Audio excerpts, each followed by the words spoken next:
trabajo que se materializó en un libro tiene que ver con una inquietud que surgía de recepcionar planteos de mujeres que necesitaban acceder a la justicia. Y en esta identificación problemática en particular, lo que observaba con el equipo de trabajo con el cual atendíamos a mujeres víctimas era que las historias que nos contaban en relación a por qué no habían podido llegar a la justicia hasta el momento en el cual llegaban a nosotros, nos parecían historias difíciles de concebir. Por ejemplo, que le asesoren en una comisaría que cambie su actitud en relación con su marido, que revise su manera de vestirse, que antes de denunciar piense en sus hijos y quién le iba a dar de comer, en asesoramientos vinculados al contacto que ese hombre cuestionado podía llegar a tener. Entonces, todas esas consideraciones que no solo la teníamos nosotros como equipo que solíamos atender a mujeres víctimas de violencia, sino que también en todos los encuentros que se llevaban a cabo de instituciones que trabajaban la problemática de violencia hacia la mujer, detectábamos que era común la recepción de estos relatos, que en definitiva era la dificultad de acceso a la justicia. Entonces diseñamos una estrategia de investigación que tenía que ver con observar qué percibían los agentes policiales en relación a la problemática de violencia hacia la mujer.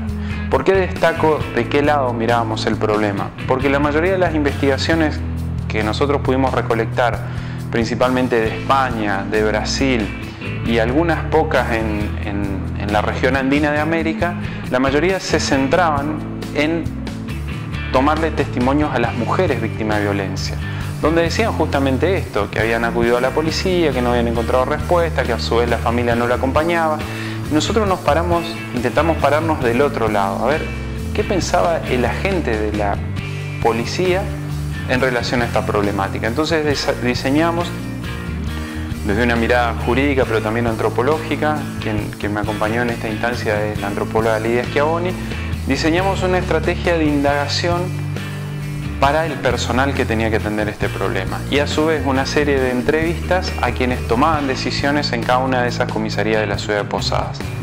Diseñamos ese cuestionario, estas entrevistas, pero también nos parecía sumamente relevante dedicarle un tiempo a estar sentados en la comisaría viendo qué registros podíamos tomar de situaciones que se presenten de manera azarosa. Entonces, esperando a veces que nos atiendan, ya sea por la mañana, a la tarde o a la tardecita, estábamos 1 o 2 horas viendo a ver qué casos se presentaban. No sé si decir por suerte o por lástima, por suerte para la investigación, pero por lástima por la poca intervención que podíamos tener. Pudimos registrar también una serie de casos que después nos resultaron como fuertemente referenciales sobre cómo respondía el servicio policial. ¿Y qué fuimos descubriendo? Que acá está lo que a nosotros nos resultó una sorpresa. Partíamos del prejuicio de que la policía atendía mal, por esto de estar imbuido en una matriz cultural, patriarcal, donde la mujer vale menos, donde el hombre a veces ejerce esa violencia de manera justificada. Pero descubrimos, en muchos aspectos, que no solo había este perfil y lo pudimos registrar y agendar, sino que también había una escasísima formación por parte de todos los agentes policiales en relación ya no solo el tema de violencia hacia la mujer, sino también no estaba en su currícula formativa el tema de derechos de niños, niñas y adolescentes. ¿Por qué llegamos a esta instancia y nos tuvimos que correr un poquitito del eje principal de la investigación? Porque cuando empezamos a descubrir en las distintas comisarías que estábamos efectuando el relevamiento que había muchas contestaciones similares, que cuando le preguntábamos, por ejemplo, quién es el personal calificado para atender este caso, nos referenciaban a la mujer de esa comisaría, cuando en realidad ella misma nos decía no tener ninguna especialización, sino que le hacían atender mujeres porque era mujer. Cuando detectamos que no conocían los protocolos de intervención, cuando detectamos que no sabían que existía una ley nacional para ser aplicada que ampliaba el marco de protección a las mujeres, y esto era una conducta que se repetía en todas las comisarías, nosotros dijimos, bueno, acá no hay solo una cuestión actitudinal, también hay un problema de fondo. Y es ahí donde nos fuimos a ver la currícula formativa que para constituirse en oficial de la Policía de la Provincia de Misiones se requiere una formación de 3 años, y para ser suboficial se requiere una formación de 1 año, los cuales de ese año son 3 meses teóricos y 7 meses prácticos. ¿Qué nos encontramos cuando fuimos a la currícula formativa? Que si bien la currícula como introducción trae todos los conceptos modernos de democracia, derechos humanos, respeto al conjunto de la ciudadanía, etc., después en el tema que a nosotros nos interesaba, que eran mujeres, y a veces y concomitantemente, porque suele estar mezclado, la situación de los niños, no estaba agendado ese tema. Sí hay una materia que se llama Derechos Humanos para los oficiales, pero es un cuatrimestre. No alcanza evidentemente para atender la particularidad que requiere el tema mujeres y el tema niños. Entonces ahí nosotros disminuimos nuestra carga de prejuicio y dijimos, es muy difícil que un agente que es el encargado, no solo cultural, sino sistémicamente, de garantizar el acceso a la justicia de estos dos grupos en particular, lo pueda hacer de manera efectiva si no recibe formación. Entonces ya nos corrimos del sujeto individuo como problema para pensar en una estructura que no había agendado este tema. Y a su vez se produce otro fenómeno particular. La demanda social, cuando el sistema fracasa, cuando uno hace un registro de cómo los medios de comunicación recepcionan, por ejemplo, que una mujer haya ido 3 veces a una comisaría o que hayan manifestado sus familiares, fue a la comisaría y no encontró respuesta, recae sobre el agente policial, cuando en realidad no le han dado las herramientas para cubrir este aspecto en particular. Entonces pasamos de una idea prejuiciosa con la cual nos acercamos al tema a una idea de comprensión. No van a poder ser eficientes en la prestación de servicios de acceso a la justicia de niños, niñas y mujeres hasta que no reciban una capacitación que no puede ser una capacitación para cumplir. No puede ser una capacitación, un curso de 1 semana, no puede estar desnivelado de otro tipo de temas más transversales, porque si cualquiera se pone a pensar a cuál es el primer lugar que acudiría si se siente desprotegido ante cualquier tipo de violencia, lo primero que se le agencia a cualquier sujeto es tratar de identificar la comisaría más cercana a su domicilio. Y fíjense qué absurdo se convierte el sistema si lo transformamos de esta manera. Si el agente policial no sabe que un niño de 8, 9, 10, 11, 12 años puede denunciar a sus padres por violencia, o a su tío, o a su primo, o a un vecino por violencia, y ese agente policial todavía cree, como creen muchos, que hay que esperar hasta los 18 años y que sea mayor de edad para poder denunciar a algún otro tercero, entonces ese niño o niña que tal vez salió corriendo de la casa evitando de que lo maten, llega a la comisaría y le dicen, si no venís con tu papá, tu mamá o algún tutor o algún adulto responsable no te podemos tomar la denuncia, lo que hacemos a ese chico lo tiramos de nuevo en ese hogar que a veces lo pueden estar abusando en cualquiera de sus dimensiones, puede ser víctima de violencia. Entonces el sistema indefectiblemente va a fracasar. Estas conclusiones, bueno, como decía, primero nos corrieron el eje, y después sí lo hemos compartido con varios agentes de la policía a medida que íbamos avanzando y nos reconocían sí esa carencia. O sea, en una vuelta que dimos después para hacer devoluciones sobre lo que estábamos avanzando y a su vez ratificar o no el rumbo, descubríamos que sí, que había una comprensión.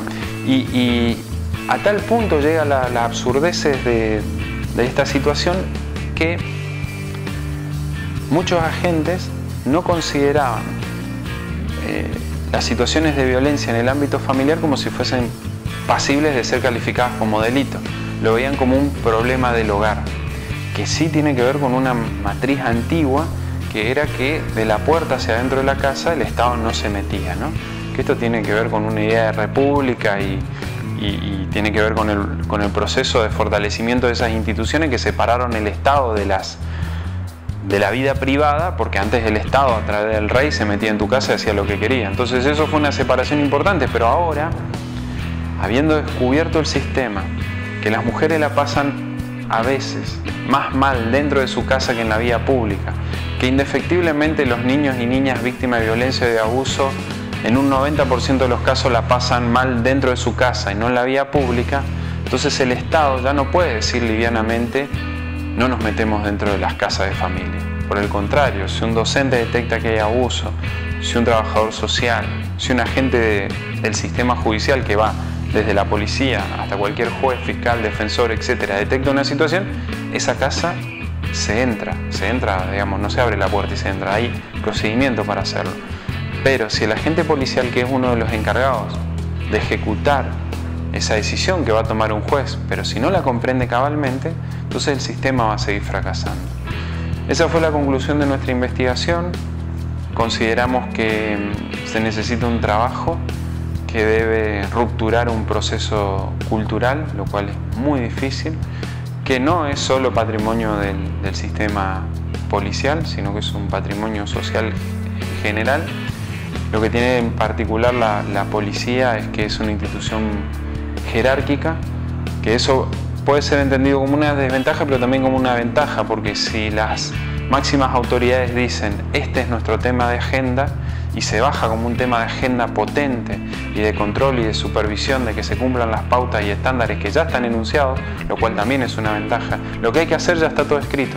Existen los protocolos, existen leyes provinciales, leyes nacionales que satisfacen los estándares internacionales. Lo que hay que hacer es agendarlas y aplicarlas. Y en ese punto todavía no estamos. No veo una estructura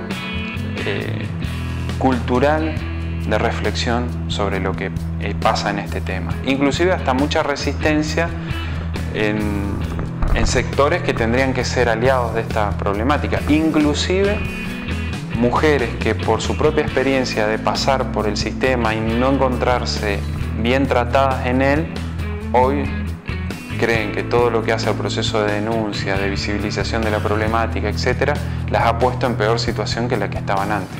Lo extraño de este fenómeno, si se quiere, es que una mujer que es maltratada por el sistema se arrepiente de haber intentado salir de esa vida de violencia, se siente culpable en muchos casos por haber denunciado al padre de los chicos, y recuperar la confianza sobre esa mujer que ya está desahuciada, ya ve que su círculo familiar interno no le da respuesta o no le supo dar respuesta, que el sistema institucional, que otros actores le dijeron metete que ahí es la única manera de salir, tampoco fue eficiente.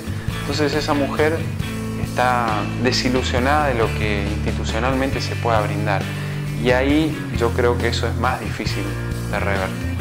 Sí, yo creo que la policía, así como está pensada actualmente, va a presentar siempre casos de ineficiencia en la respuesta. ¿Por qué digo esto? ¿Cómo está hoy pensada una comisaría? En la mesa de entrada de todas las comisarías de la República Argentina y también en la mayoría de los juzgados del país, quien primero atiende al sujeto demandante de una respuesta es el personal menos calificado técnicamente para develar la inquietud del sujeto que se presenta a requerir una respuesta. Es decir, si para oficial tenés que formarte 3 años y para suboficial 3 meses de manera teórica y 7 de manera práctica, al que ponen a atender y en definitiva a decidir qué va a ingresar o no a la comisaría es al personal menos calificado que se tiene a disposición. El que menos categoría, el que menos rango tiene, es el que recibe a esa mujer, a ese niño, a esa persona que chocó el auto, lo que sea, y le asesora si va a hacer una denuncia, una exposición, si le va a atender el oficial, si van a ir a la casa a ver si le robaron o no le robaron. Es decir, tiene un altísimo poder la persona menos calificada para tomar esa decisión. Ese es el primer punto que yo creo que debe ser puesto en reflexión. Repensar esa estructura de respuesta, en primer lugar. Y en segundo, siendo hoy las sociedades tan diversas como lo son, no puede estar constituida una comisaría pura y exclusivamente por aquellos que se hayan formado con un perfil técnico de fuerza de seguridad. Porque por más que haga todos los cursos que se encuentren a disposición, nunca alguien que no haya tenido una formación más específica va a poder brindar una respuesta específica en qué temas, por ejemplo. No sé, me imagino una psicóloga especialista en niños atendiendo al niño que llega a la comisaría. Me imagino una trabajadora social que pueda contener o acompañar a una mujer que llega a plantear una inquietud. Me imagino a un sociólogo o un antropólogo haciendo el relevamiento sobre cuáles son las características socioeconómicas y conflictos relevantes que se suscitan en el barrio donde está inserta la comisaría. Que la policía deje de ser un lugar donde uno concurre cuando ya no tiene más nada que hacer para ser una especie de centro de respuesta. ¿Y por qué me lo imagino de esta manera? Porque junto a la escuela, las comisarías son donde el Estado tiene mayor desarrollo territorial e inserción. Cada cierta cantidad de habitantes aparece una comisaría. Entonces es lo que el ciudadano de a pie tiene más cerca de su casa para encontrar una respuesta. ¿Qué pasa? Si las comisarías tendrían este equipo, ya la respuesta para cualquiera que se presente, indefectiblemente va a ser más efectiva. No me dejo de convencer, mientras más avanzo en estos temas, que la real puerta de acceso a la justicia está en las comisarías. Y no así, como creen muchos, principalmente los abogados, que el acceso a la justicia se da cuando uno llega al juez. Cuando uno llega al juez, ya indagó por otro lado. Es muy difícil que, no sé, digo a alguien del barrio X, cualquiera, uno le diga, andate al juez. ¿Cuántos saben que acá en Posadas el juzgado queda en Santa Catalina y Centenario? Casi nadie. Pero a cualquier ciudadano, desde la edad en cual empiezan a tomar razón de su ubicación en un barrio, sabe dónde está la comisaría.